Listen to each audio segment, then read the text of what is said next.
सजा और संवार दिया है, आप उसकी चिंता मत करिए, पश्चाताप करिए, एक बार रामलला का दर्शन कर लीजिए। आप उनकी बातों पर भरोसा मत करिए, तैयारी करिए कि हम कृष्ण कन्हैया के लिए भी कुछ कर सके, जिनके लिए डोनेशन फर्स्ट, नेशन नहीं है। अगले शिक्षा अच्छी होगी, परीक्षा सच्ची होगी तो तरक्की पक्की होगी। इधर परीक्षा पे भी संकट है और शिक्षा पे तो पहले दिन से ही संकट लाने का काम है। भ्रष्टाचारी है, इन सबके संरक्षा का भी सम्राट को अपील है। कर्मचारी को पेंशन देने की या सैलरी देने की स्थिति नहीं रह गई है। केंद्र सरकार बताए डबल इंजन की सरकार क्या बिहार की मदद करेगी? अब सम्राट को देने की तो कोई मतलब नहीं है। वो बड़ा बीजेपी सरकार है, ये सत्ता पे आए किस मुद्दों पर? नहीं, हम यूथ के साथ है। हम हमारे देश के जो नौजवान हैं वो अगर बीजेपी को वोट देंगे तो उनकी सबकी तरक्की होगी। हर साल 2 करोड़ नौकरी होगी। और उन्होंने क्या कहा था? अगले से अयोध्या को तो राम भक्तों ने सजा और संवार दिया है, आप उसकी चिंता मत करिए, पश्चाताप करिए, एक बार रामलला का दर्शन कर लीजिए, कम से कम इसी से और सद्बुद्धि आएगी। और अब तैयारी करिए कि हम कृष्ण कन्हैया के लिए भी कुछ कर सकें। अब मथुरा की बात करिए,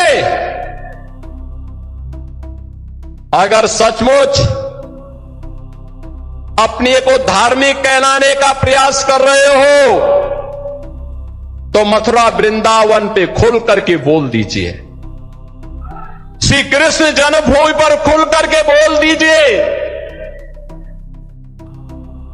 और बोलिए ना कि श्री राम जन्मभूमि मुक्ति के आंदोलन की तर्ज पर ही श्री कृष्ण जन्मभूमि की मुक्ति का भी अभियान चलना चाहिए। भगवान श्री कृष्ण की जन्मभूमि को भी सम्मान मिलना चाहिए। हमारी सरकार वहां श्रद्धालुओं को बुनियादी सुविधाएं उपलब्ध करवाने का कार्य कर रही है, युद्ध स्तर पर हम प्रयास कर रहे हैं, लेकिन आप में हिम्मत नहीं, क्योंकि आप तो मुल्ला और मौलवियों के सामने घुटने टेकने के सिवाय आपके पास कोई ऐसा एजेंडा नहीं जो प्रदेश के विकास के लिए हो, अयोध्या, मथुरा या काशी के उत्थान के लिए हो, उनकी पहचान को, पौराणिक पहचान को बनाए रखने के लिए हो। आप उनकी बातों पे भरोसा मत करिए, जिनके लिए डोनेशन फर्स्ट है, नेशन नहीं है। और हमारे साथी ने जो सवाल पूछा है, मैं कई बार जवाब दे चुका हूं। केदारेश्वर धाम इटावा में शिव मंदिर के निर्माण पूरे होने के बाद मर्यादा पुरुषोत्तम राम जी के दर्शन करने जाएंगे, लेकिन सवाल हमारे दर्शन का नहीं है। जो मुख्यमंत्री जी वर्ल्ड रिकॉर्ड बना रहे थे जाने का अयोध्या, और ये कहने से थकते नहीं थे कि हम इतनी बार जा चुके हैं, हम इतनी बार दर्शन कर चुके हैं। वहां पर सोचिए, उनके जाने के बाद भी उन्हें जानकारी नहीं मिली इस बात की। तभी तो कहावत बनी है, चिराग तले अंधेरा।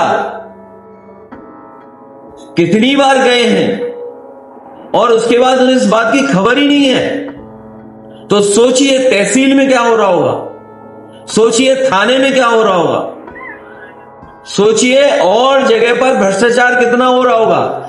इसी प्रयागराज की अगर केवल डेवलपमेंट की ऑडिट की जाए पिछले 10 साल की, तो कम से कम 50, 60, 70 हजार करोड़ रुपए खर्च हुआ होगा।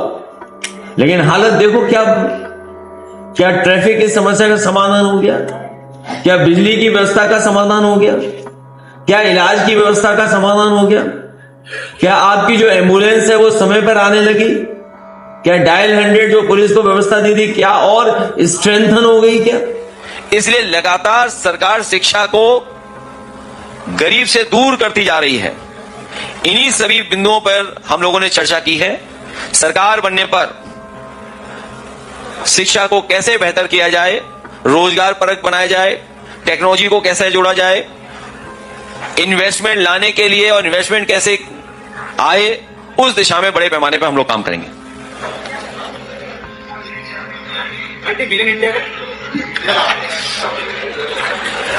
विजन इंडिया का इस कार्यक्रम में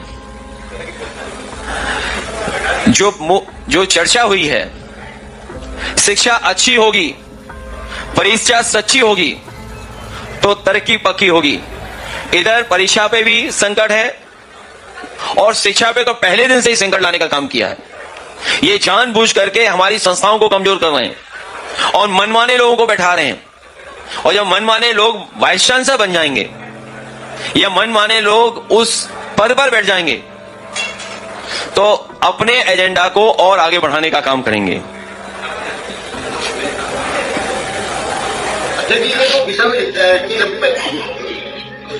आप बोलिए। इसको जैसे 200-300 छात्रों से आपकी बात बाकी 1000 हो जाते, लेकिन जन जन तक पहुंचाने के लिए क्या कोई तरह का पेपर लीक और एक आंदोलन की बात है या समाजवादी छात्र सभा कहीं जाएगी? अभी इसीलिए आपको कल भी हम लोगों ने एक आपको किताब दी थी और समाजवादी पार्टी के कार्यकर्ता जन जन तक पहुंचाने के लिए समाजवादी पार्टी अपना कार्यक्रम बना करके उनको देगी, जिससे शिक्षा को लेकर के, रोजगार को लेकर के और जो विजन इंडिया में हम लोग पक्ष रख रहे हैं कि जैसे 12वीं तक समान शिक्षा लागू हो। क्योंकि इधर हम देखते हैं कि गरीब और अमीर के बीच में फासला तो है ही है, लेकिन पढ़ाई लिखाई का भी फासला बढ़ता चला जा रहा है। इसे समान शिक्षा कैसे लागू हो, उस दिशा में काम करेंगे। भारत की और सनातनी जनता दुखी है। भारत की सनातनी जनता दुखी है कि भाजपा के लोगों ने किस तरीके से चढ़ावा चोरी किया है, किस तरीके से चंदा चोरी हुई है और सब सीसीटीवी फुटेज में है। ये जहां पकड़े जा रहे हैं सीसीटीवी से पकड़े जा रहे हैं, कोई पहली बार नहीं पकड़े गए हैं। चंदा चोरी, चढ़ावा चोरी पर पहले नहीं, वोट की हेराफेरी में ही पकड़े गए थे।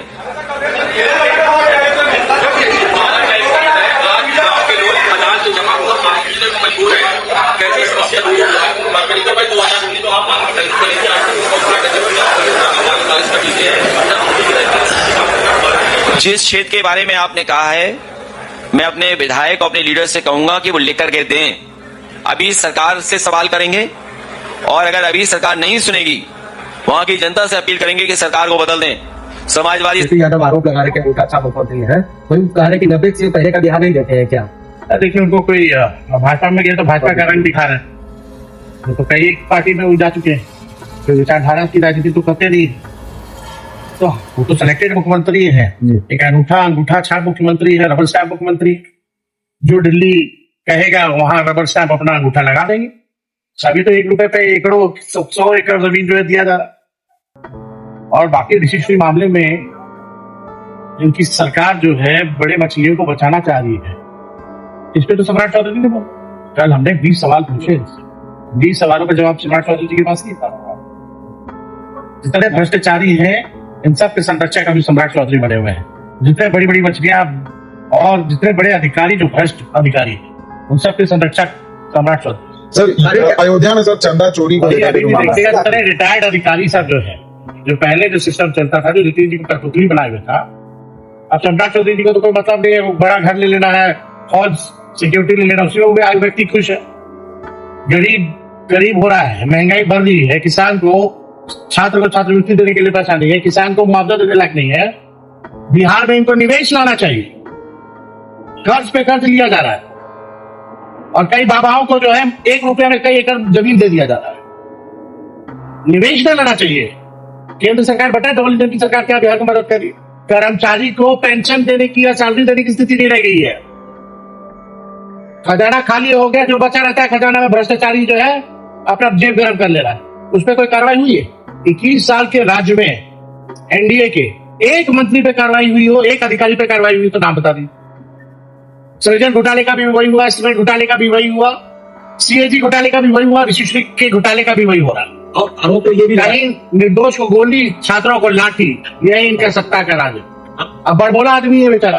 दीपक तो कह रही है कि अयोध्या में चंदा चोरी का मामला सरकार घोटाले आरोप उस विभाग के मंत्री भी तो तेजस्वी यादव ही थे। कौन से विभाग? सरकार कह रही है ऋषि घोटाले का जो ऋषि। आप एक बात समझिए, जब मेरा मुंह छेड़ा था केस होगा, कुछ होता तो छोटा समझ रहे। हम लोगों ने तो बाकायदा डी के टैक्स पर कामयाबी पाई थी। जीत के टैक्स को हम लोगों ने रोकने का काम किया था, तभी तो हमारी सत्ता ली है। इनका जो सिंडिकेट है, इनका सिंडिकेट ही हमारा सत्ता लिए है। ये जो बीजेपी सरकार है, ये सत्ता पे आए किस मुद्दों पर कि नहीं हम यूथ के साथ है। हम हमारे देश के जो नौजवान हैं वो अगर बीजेपी को वोट देंगे तो उनकी सबकी तरक्की होगी, हर साल 2 करोड़ नौकरी होगी। और उन्होंने क्या कहा था? उन्होंने कहा था कि हम तो हिंदुओं तो सरकार है, सनातन सरकार है।